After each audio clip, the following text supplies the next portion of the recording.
I would like to introduce you all to Geshe Lobsang Jamspal, who is now at Columbia University.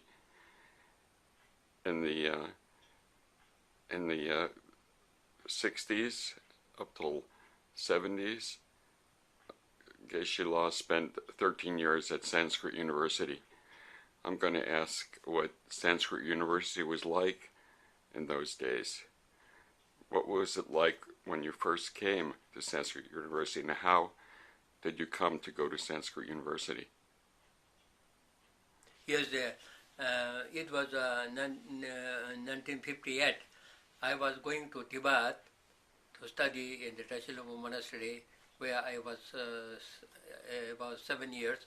And for 1 year I went to see my parents in Ladakh, and I was going back to Tibet. Because of going to trouble in Tibet, I could not go to Tibet, and I came back then from Kalimpong. And then I wrote to my friends, I want to come to study in India because I cannot go to Tibet. Then my friends wrote me to come to study in the Sanskrit University. And I went there to study Sanskrit University, and then I met Jagannath Upadhyaya, Professor Jagannath Upadhyaya. He was a great man. He established international studies group of Sanskrit. And then when I went to see him, then he asked me, "What did you study?" Then I told I studied some logic. And he did not know Tibetan, but he asked me to recite Dharmakirti's some logic book, and I recited. He was pleased. Then I studied. Then he put me the Sanskrit diploma, where I studied Sanskrit for first year or no taking any examination, just studied. The second year, then I studied with many other teachers. First I was only one teacher, Sanskrit teacher, Pandit Ramashankar Tripathi. He taught me 6 or 7 months Sanskrit, and one another Tibetan. Then I studied there Sanskrit diploma, passed 2 years course.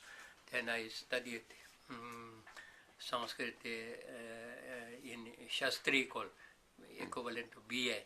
Then I studied Acharya for 3 years course. It is like equivalent to MA. Yeah. At that time, and then the Sanskrit, I did not have money. Therefore, the Sanskrit teacher gave me a work in Saraswati Bhavan, Saraswati Bhavan, the library of Sanskrit University. I worked there for 3 years. Then I got job teaching Tibetan language. Then I studied Tibetan, and I taught Tibetan language there. Then at the same time I was studying. Then that way I passed for 8 years. I passed all the Sanskrit courses.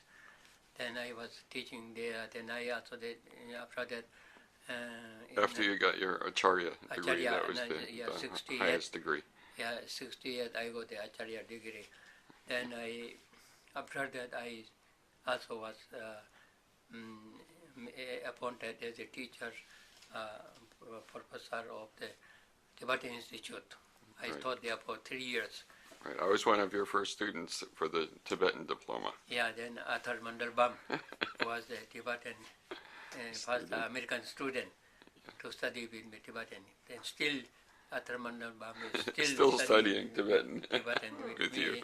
I'm very glad to have this long having him with him. That way I studied some Sanskrit. Then I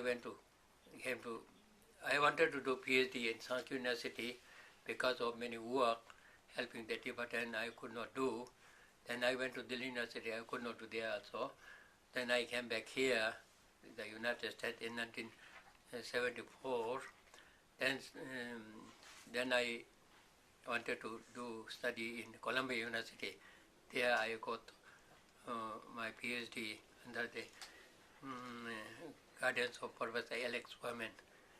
Then at that time also, the Columbia University gave me to teach Tibetan language in the beginning. That way I did not need to pay my tuition.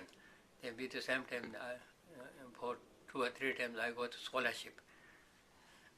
And from President scholarship, some other scholarship, that way I was good. And then I keep my Sanskrit study. Even now I'm studying Sanskrit, memorizing the Meghadutta nowadays. And of course teaching Sanskrit in our Tibetan Sanskrit translation course. Are there other Sanskrit courses are you teaching or not teaching, but in the Sanskrit University, doing scholarship? In Sanskrit University, I thought the Tibetan students who came, they did not know language, Hindi language. Therefore, I had to teach them, explaining in Tibetan language. So when you came to Sanskrit University, Gunther had just been there and left? Yeah, at that time, Dr. Gunther was not there. Yeah. After one or 2 years, I think 2 years, after 2 years, Dr. Gunther came there, stayed 2 or 3 years there, then he went back. He went to the West. And was the Sanskrit University very famous, or at that time was very good, I think, because of Jagannath Upadhyay's effort, or Pandit Jagannath Upadhyay's effort, the study was going well. Nowadays, recently I visited there, I did not see any students. All the rooms are locked. Yeah. Then there is famous Sanskrit teacher saying, the Tibetan Institute, some people like to invite Sanskrit University. Then Zangdong Rinpoche say, I don't want to make Tibetan Institute like Sanskrit University. So the Tibetan Institute is in Sarnath, correct? Yeah. And what level of study is at the Tibetan Institute? Is that now there are many levels starting from what degree to what degree? It is called like after 10th degree they can get Purva Madhyama and Uttar Madhyama. After that it is equivalent to intermediate degree. After that they have Shastri also, then Acharya, then PhD. Now it seems that Tibetan Institute is going well. Very good. And were there any other famous scholars at Sanskrit University besides Jagannath Upadhyay? Is he the? Of course, he was the Buddha. Pandit Ramashankar Tripathi ji is very good. He studied very well the texts, Buddhist texts in Sanskrit. Then now, because of his education in Buddhist philosophy, he is hired by the Tibetan Institute, the Tibetan University now in Sarnath. Oh, then good. he is working there like a professor emeritus. He is now 82, 3 years old, very old. I know some of our dear friends, when we were at Sanskrit University, they're gone on to different occupations in life, and they've gone to different places. I know one of our students, Nima Darje, he's here in New York City. He got to America. And then, of course, Peter Rotang, who had also got the Acharya degree in Sanskrit. He came back to the States. He was beginning a wonderful career as a Tibetan translator, but sadly he passed away. Yeah. Are there any other friends from Sanskrit University that you can remember? Yeah, there were many years old. About 15 Tibetans were studying at that time. Panchan Ostrul, Nyama Dorje, and Peter Sonam. Those are very good.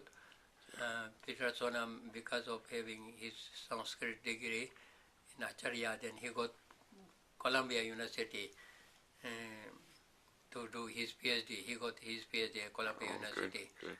And then all the students who are studied in Sanskrit University, more or less people are getting some job. at that time was maybe did you Sanskrit, who will hire you? No need to. People thinking that you will not get any job. When I was studying Sanskrit, what will you do studying Sanskrit? People say, but now, of course, studying Sanskrit, I can do many works. Wonderful. And you were just recently at Sanskrit University. You just spoke a little about its disrepair, but it's still open, although it has far fewer departments. Yeah, that. What's the situation now? Yes, one day I visited this time. Yeah. I and my friend Thomas. Yeah. It seems what they having some vacation or what. Some people studying. It seems 3 or 4 students they are reading. Otherwise, all the rooms are locked, and the students are there. Some students they intern in the house. Yeah. Some students coming from the border area. I did not say any teaching. I hope their teaching is going well. If not going well, I hope they will improve. But they visited the books, looking some Tibetan books, but the library is not organized well. But the books are very dusty. Yes, we have some photos of the books. We'll be able to see what the library and some of the buildings look like.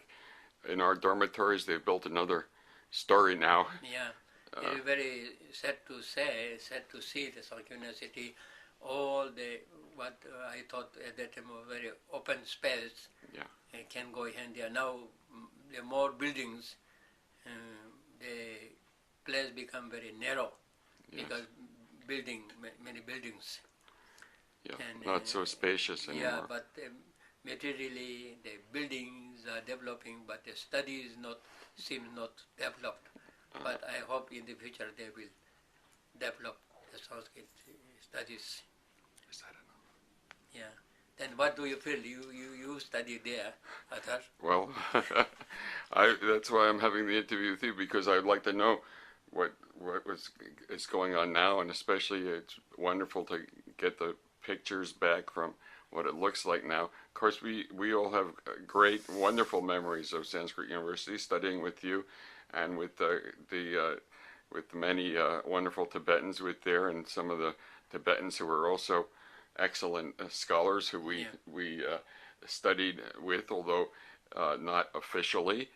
It wasn't a course, but we learned more from them than from many other kinds of the famous studies. Tartang was Tartang Tulku was there, and at that time Tulkus. all over we are young. Therefore, and we were young, and we were now becoming old, maybe. And we were happy. We were able to put up with all the bad weather and all the poor conditions. We were very happily. Yeah. So we have very great, fond memories of Sanskrit University. And now we have to make again new, like the study. We have to, if we can help them to study more. Very good.